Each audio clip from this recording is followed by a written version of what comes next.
বিবেকানন্দের উত্তরণ ঘটেছিল, সেখানে দাঁড়িয়ে যুব সমাজকে কোনো বার্তা দেবার মতো ধৃষ্টতা বা উদ্ধত্ত কোনোটাই আমার নেই। আমরা বিবেকানন্দের পাদস্পর্শে আজকে শুধু একটাই প্রার্থনা নিয়ে এসেছি, যে স্বামী বিবেকানন্দ পরাধীন ভারতবর্ষে একটা অর্ধমৃত জাতিকে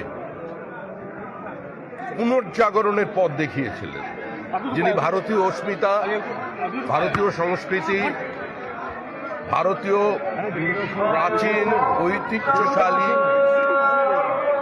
একটা জ্ঞানের বহমানতাকে পৃথিবীর সামনে তুলে ধরেছিলেন।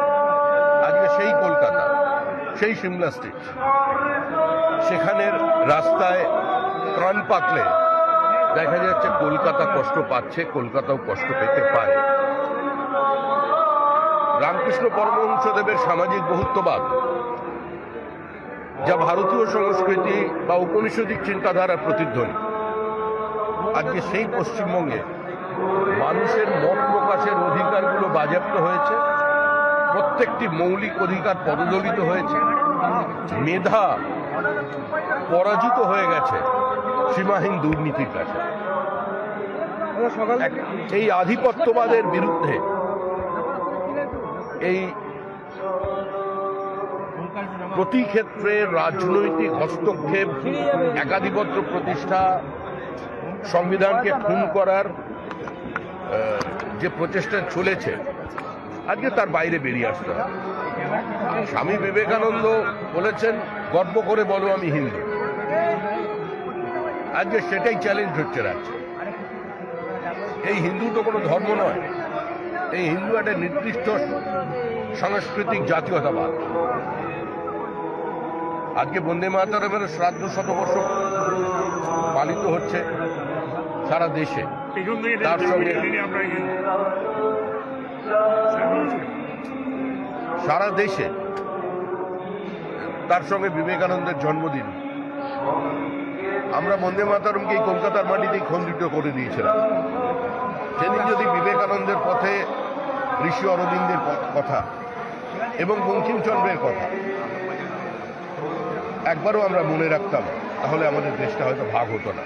আজকে পুনরায় আমাদের সমাজ, আমাদের মেধা, আমাদের অধিকার, আমাদের কর্মসংস্থানের দাবি আজকে প্রশ্নচিহ্নের মুখে। আজকে সেখানে দাঁড়িয়ে আজকে এই দুর্নীতি, ভ্রষ্টাচার এবং লুটেরাদের বিরুদ্ধে যুব সমাজকে সংগঠিত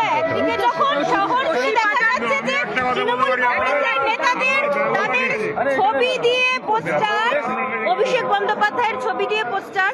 বিবেকানন্দ কোথাও কি হারিয়ে গেলেন? অভিষেক বন্দ্যোপাধ্যায় উপরে চলে এলেন। তৃণমূল কংগ্রেসের একাধিক সর্বত্র পোস্টার দেখতে পাওয়া যাচ্ছে।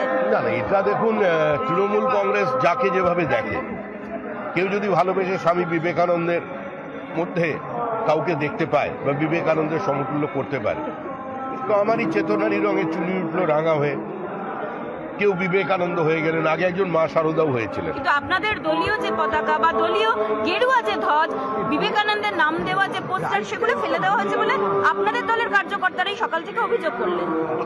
এটাই তো স্বাভাবিক, এটাই তো হবে। এর থেকেই মুক্তি চাইবার জন্যই তো বিবেকানন্দের কাছে প্রার্থনা জানাতে এসেছে। বিবেকানন্দকে নিয়েও যে রাজনীতি করা যায়, বিবেকানন্দের জন্মদিনে তাকে প্রণাম করবার জন্যও কারোর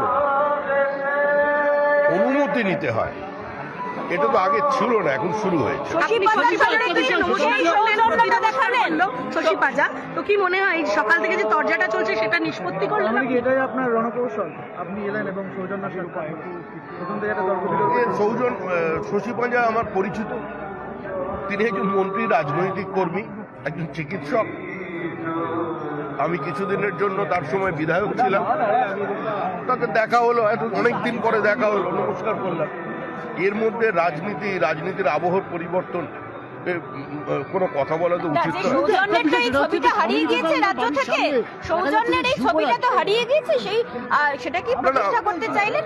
আমি কোনো প্রতিষ্ঠা করা, আমার সঙ্গে দেখা হয়েছে, নমস্কার করেছে। আমি প্রতিষ্ঠা করার কে?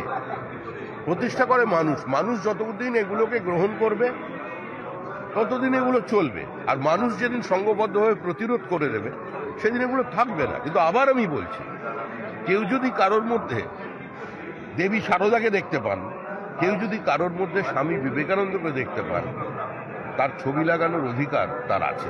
কি কথা হলো? দুজনের কি কথা হলো? আপনাদের কি কথা হলো? শ্রমিকদা, যুবরাজ বলা হয় অভিষেক বন্দ্যোপাধ্যায়ের জন্য, কিন্তু স্বামী বিবেকানন্দ।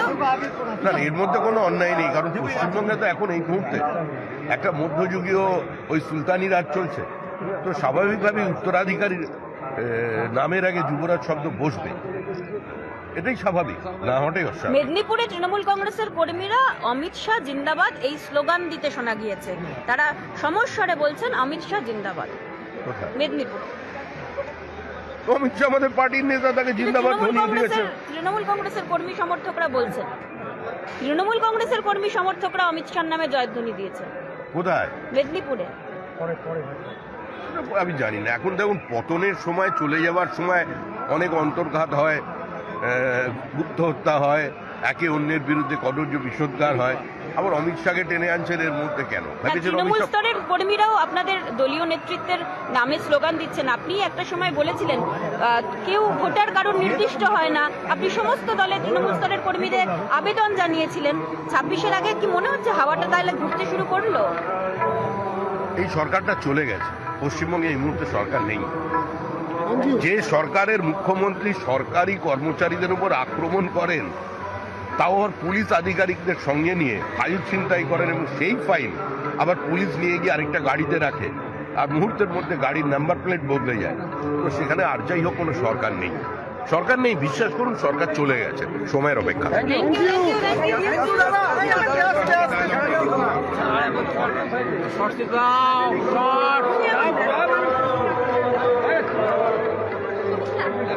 একটা প্রশ্ন।